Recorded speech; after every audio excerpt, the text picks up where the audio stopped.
Hi, I'm Cindy, and I'm going to show you how to make this fitted mask. It has wire in the nose, and it also has a pocket that you could put an additional filter. I use the polypropylene in it because that is what's required by hospitals. But it's really a nice fit. It's washable, and so that's perfect. This is a pattern based off of craftpassion.com, so you can print this pattern off if you want to. They have a teenager, a women, men's size, and I also believe they have a kid size there as well. But my friend Nina, her sister Stacia, altered the pattern a little bit, so it has a little bit more room in the front of the mask, so it sits away from your face just a little bit. But I went ahead, and this plastic is from just like the flexible cutting boards, and so I cut it out so that I could use my rotary cutter to cut out my pieces, because I'm going to be making a lot of these. So anyway, I went ahead and cut out 2 pieces of the full length and 2 pieces of the shorter length, which is the facing. And then I also cut out 2 pieces of the polypropylene. You can also use interfacing. You can use not line them with interfacing or the propylene if you choose to, but that adds to blocking out the viruses or dust or whatever you're trying to prevent. So the other thing that you're going to need for this project, you can use pipe cleaners, but I'm finding that the wire or the thread covered wire, floral wire, is a little bit thicker, and so it's going to hold the shape of the mask better. And then just, I have felt, just a scrap of felt, but you could cover it with fabric or something.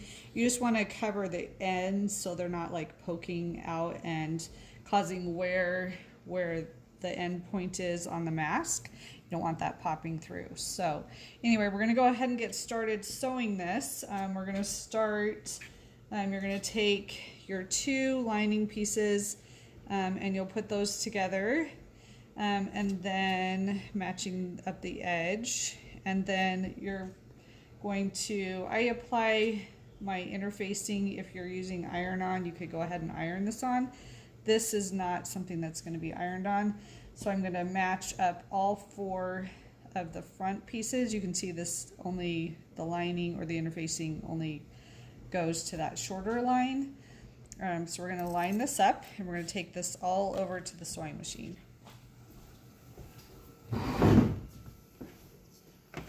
Okay, so what I do is I choose to serge the edge of this to make it easier and a little bit faster. So what I do is I'm going to serge the straight edges on here. I haven't tried serging an entire mask yet. I'm not sure if it would create too much bulk. The other thing that I'm going to do on this part of the mask is I want to serge just maybe a 2-inch section and the end of both of these. You'll see why I'm doing that later. So we're going to just go ahead and serge all of these. I have different colors of thread in my machine serger, but you could go ahead and change it all to black if you so choose. But we're just going to quickly serge around there, and I'm going to go ahead and do it on this one as well, so that we can have that finished. You'll see that here. All right, 1 second, I gotta grab my scissors right here really quick.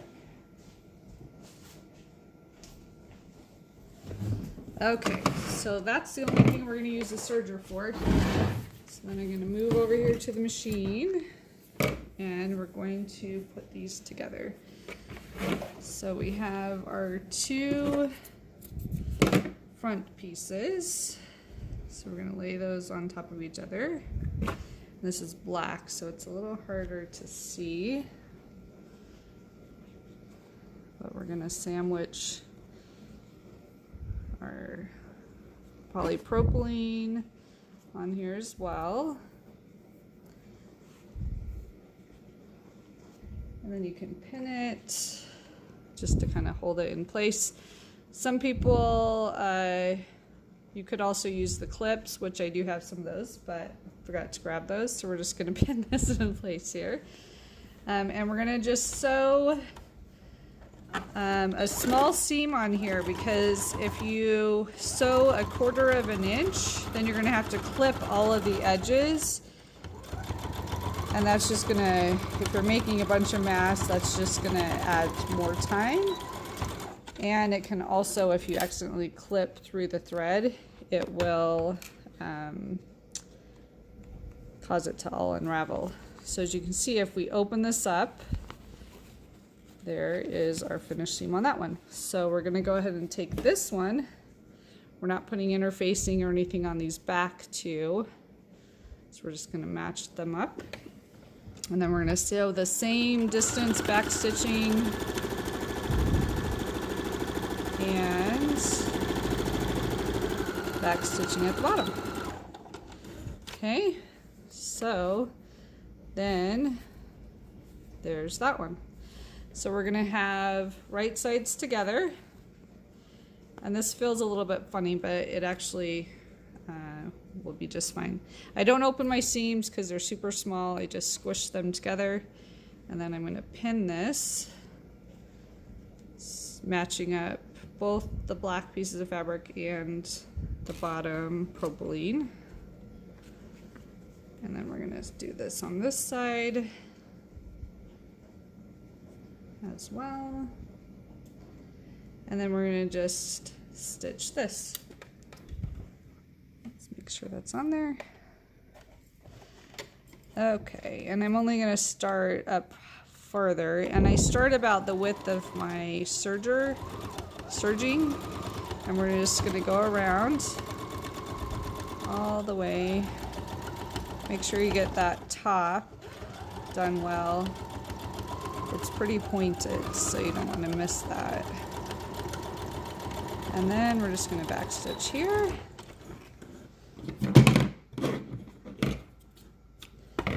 And then we're going to sew the bottom. So we're going to make sure we get this matched up here.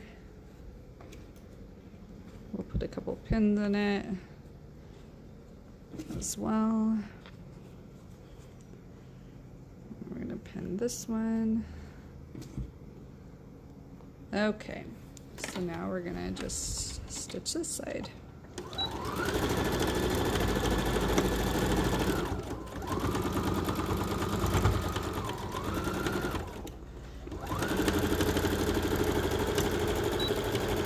All right, so we're going to take out our pins. So this edge here, you can actually fold it in thirds and top stitch it, or you can leave it like that. It's on the inside of the mask, no one's gonna see it. But if you want a more finished look, or if you serge that with all black, it's gonna look finished anyway, but you could fold that, top stitch it before you sew that. So what we're gonna do now is we're going to flip this right side out.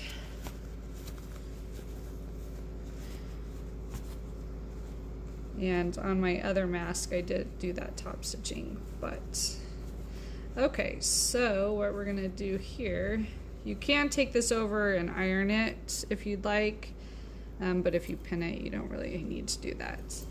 So now we're going to do the nose wire.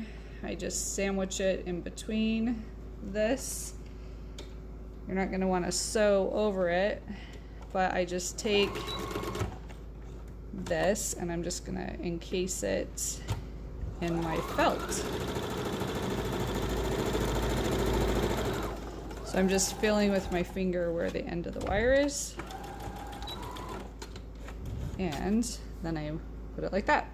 Then what I do is I kind of just bend it in the middle, open the pocket, and we're gonna shove this in here. You could sew the top or put this in before you sew the bottom, which might make it easier as well. But whatever you choose to do. You're going to want to put this in making sure that that polypropylene, if you have that a separate piece, is out of the way. So we're just going to feed this in, put that bent part at the top, and you kind of have to move it around with your fingers a little bit just to make sure that it's in the right position, centered. Work it up to the top. Squish, kind of twirling it with your fingers helps get it flush up there. Then I take my pins, I'm gonna pin that. I'm gonna pin this on this side and on this side. You can reach inside and fill it if you need to. And then we're gonna get this all the way out here as well. Got too many strings going on here. Okay, so what we're gonna wanna do is you need to sew it from the wrong side. So then on here, I'm gonna trim all these threads off here. We're going to top stitch it, tacking this straight and going straight over and tacking it this down as well, because that's going to make our casing for our mask string or tie or elastic or whatever you want to put on there. So this one you're going to sew down just past your wire area, because you don't really want to sew over the wire.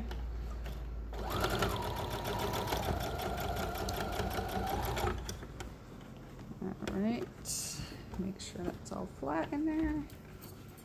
Can you see that, Anna? We're gonna keep sewing. And you can pin this all the way across if it makes it easier for yourself. But we're just gonna keep going. And back stitch there. And now we're gonna do the same thing on the bottom side. You can pin this because you want it to be on the flat if you would like. I'm kind of just twisting it with my fingers to make sure I have it on the edge.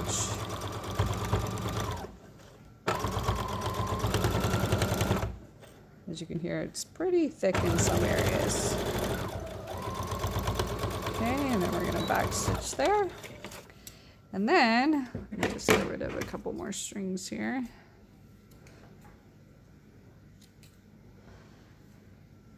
Now we're just going to sew that casing on the bottom. So you just fold it up, and you don't want to catch that. So you could just do it like that and just tack it, which is probably what I'm going to do.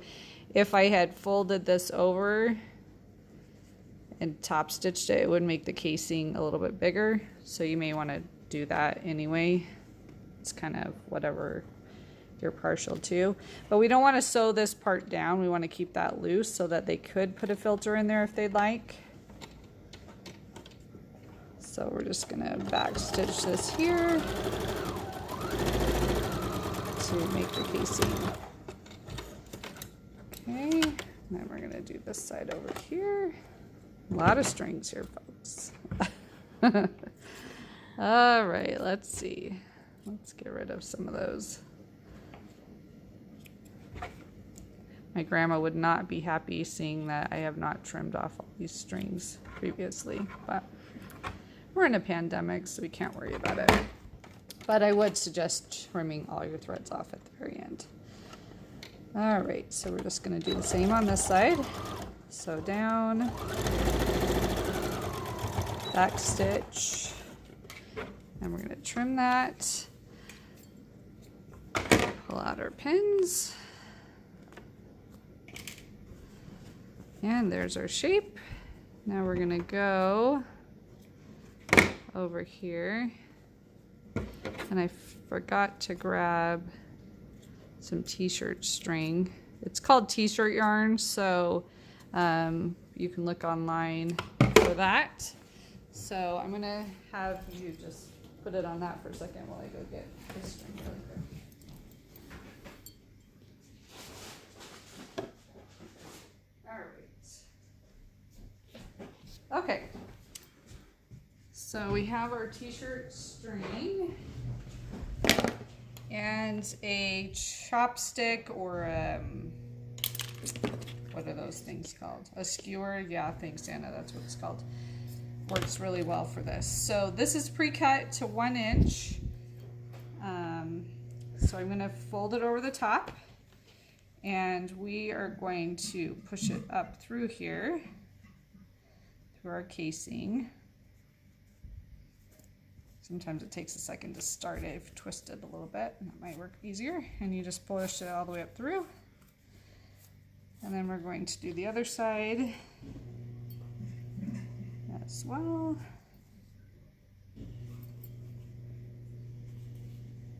Turn it a little bit, get it started. There we go. Easy peasy. And as you pull this, then it's going to make it into string. So then we're going to put it through here, and we're going to tie a knot so it doesn't come undone. Like so. And then to wear it, they're going to put this over their head, put this on their nose, and then they're going to tie this around the back side of their head. The other thing that you can do as well, which I did put on this one, but it's not working really great because my t-shirt yarn is pretty thin, but you can put a poly bead on it. And if your strings or your t-shirt yarn was cut a little bit thicker, you could just slide that up against your head and not have to tie it at all. So anyway, that's what the mask looks like. As you can see, if you top stitch, fold that in thirds, it gives it a more finished edge, or you can just use your serger and do it how we did it on this one. So anyway, that's how you make the mask.